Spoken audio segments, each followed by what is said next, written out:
सागर राय जी। अगर राधे राधे महाराज जी। महाराज जी, क्या भगवत प्राप्ति के लिए नाम जप के साथ दीक्षा लेना जरूरी है? क्या सबको दीक्षा आवश्यक है? जैसे हम दीक्षा ले लेते हैं तो फिर गुरु के अनुशासन में हमारा जीवन हो जाता है। हमारा मन एक तरफ चला जाता है कि हमारे वो गुरुदेव हैं और हमारी ये उपासना है। नहीं तो मन की जो दशा है वो बड़ी विचित्र है। कभी ये धन प्रिय लगता है, कभी वैराग्य होता है, कभी स्त्री प्रिय लगती है, कभी वैराग्य प्रिय लगता है, कभी जंगल में रहने का मन होता है, कभी भोगों में रहने का मन ऐसे चलता रहता है, चलायमान है। तो मेरे मन पर अनुशासन कर सके वो गुरुदेव।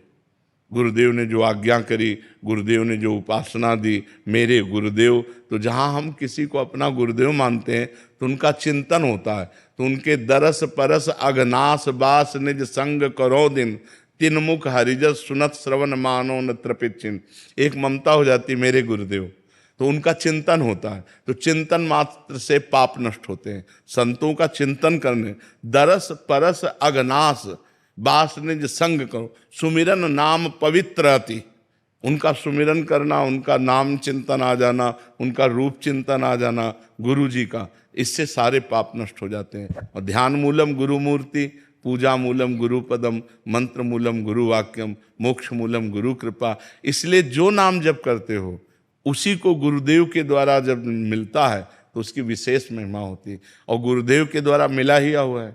जैसे आप राधा राधा रट रहे हो तो कहीं ना कहीं किसी संत के मुख से राधा नाम सुना तभी तो रट रहे हो, तो हो गई दीक्षा, मान लेना चाहिए। जैसे पूज्य श्री कबीरदास जी को हमने पढ़ा कि रामानंदाचार्य जी से दीक्षा लेनी थी और वो संभव नहीं हो रही थी, तो वो काशी के घाट में सीढ़ियों पे लेट गए। तो 4 बजे तड़के गंगा स्नान करने जाते थे, वो अपने चिंतन में थे, तो पैर पड़ा कबीरदास जी की छाती में। जी देखा, उनका बेटा राम राम। बोले गुरुदेव राम राम।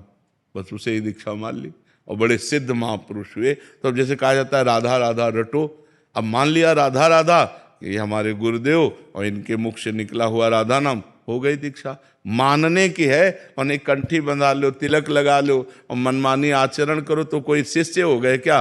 वो तो नरक जाना पड़ेगा। पापाचरण करो तो नरक जाना पड़ेगा। बात समझ पा रहे हो? दीक्षा का मतलब होता है किसी संत से अपनापन हो जाना, किसी संत के अनुशासन से हमारा जीवन पवित्र मार्ग में चले, उसे ही दीक्षा कहते हैं।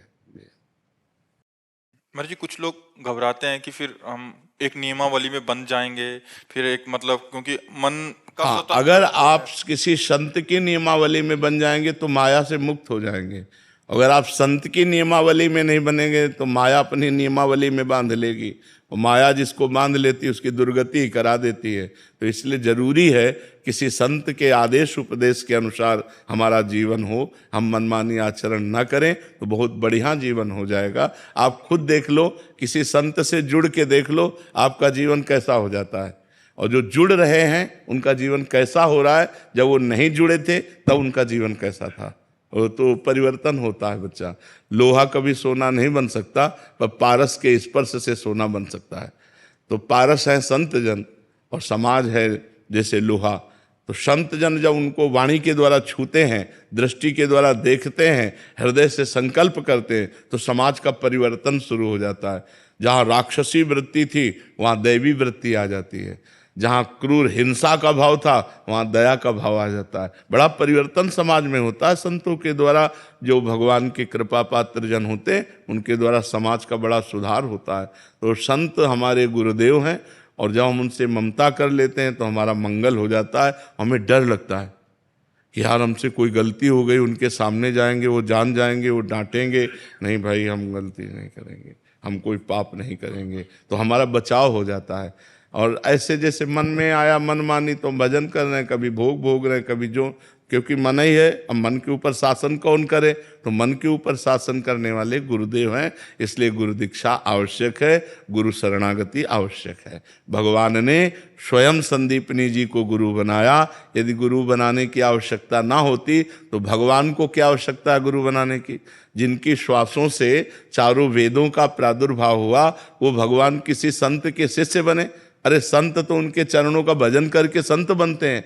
तो संदीपनी जी के शिष्य बने ना भगवान श्री कृष्ण, विश्वामित्र वशिष्ठ जी का उपदेश स्वीकार किया ना भगवान श्री राम जी ने, तो ये विश्वामित्र जी के चरण चापे भगवान राम ने।